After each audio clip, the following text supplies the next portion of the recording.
Good afternoon guys. Magandang mainit na tanghali sa inyo. Dito tayo, nasa Laguna tayo.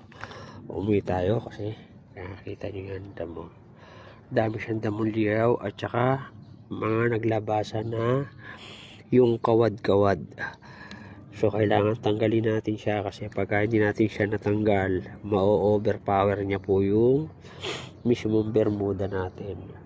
Pagka hindi na siya magiging puro. Sa hindi po nakakaalam, ito po yung tinatawag na kawad-kawad. Ayan, mahaba po yung dahon niya na manipis, kaya po siya tinawag na kawad-kawad. Ayan, ang dami tumubuno. Ayan, humahaba po siya ng hiwalay. Ayan, madami. Minsan niya kasi pagka malilit yung punit mo, halos kasi parehas lang yan. Pero ang kaibahan kasi nila kapag kumakapal na yung mismong bermuda. Yung bermuda kasi yan halos flat siya. Ito kahit yung nakawad-kawad, ayan, nakaangat po siya dun sa mismong bermuda. Ayan, nakahiwalay siya. Kaya madali naman din siyang, ayan, kita nyo, nakahiwalay. Ayan, nakaangat siya. So madali lang siya na, ayan, ito pa. Madali lang po natin siya na matanggal din naman kapag gagamasan natin ito. Kaya nakatayo diretso, kawad-kawad po yan. So tutungkabin na natin yan ng buo. So sa hindi ko na ito yung ginagamit natin na panggamas. Bali ito po ay sample lang. Ito po ay yung lumang lagaring bakal na pinutol, tapos ayan ginawa natin tawag rito panggamas. So ang style po niyan ay ganito. So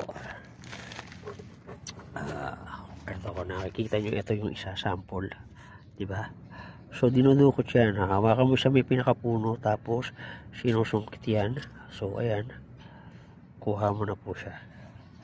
Ganyan lang po ang pagtanggal ng kawad-kawad.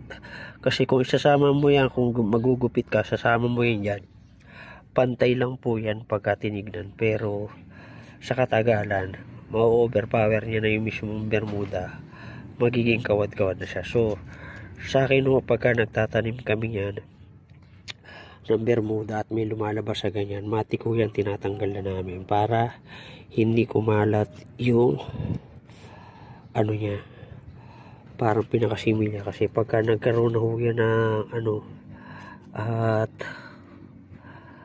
dumami, pag nagbulaklak yan, mahirapan ka na tanggalin yan. So ayan siya, madali lang naman siyang tanggalin. Kaya siya kawad-kawad yan, may kanto yung niya, kaya gumagapang lang siya ng madali lang naman po siyang tanggalin. Kasi ito yung tinatawag na mga tawag rito, yung malilit na damo. Tawag po dyan yung isang klase, mutha. Yung mutha po yun yung parang may laman siya ng mga gabing maliliit, may parang pinakabuto siya laman. Iyon ang dumadami sa ilalim kasi pag naglaman, yun po yung matagal na yun po ang nagpapadami. Kaya pagka dumami sa ilalim, akala mo wala lang yan, pero kapag nag-ulan yan, pag yung magsisibulan na uli. Ganun po sila. So ayan po, tatanggalin muna natin yung mga kawad-kawad. So pinakita ko muna sa inyo yung sample ng malapitan para at least alam nyo kung ano yung itsura nya. At saka gumawa lang tayo ng maliit na video. So maya ay aanuhin ko na to para pag madiligan natin, kasi tuyo po siya. Tapos yung medyo nakatikwas, baka gupitin ko na rin para pantay siya ang tingin mamaya. Tapos papaanohan natin kasi medyo naninilaw na po siya.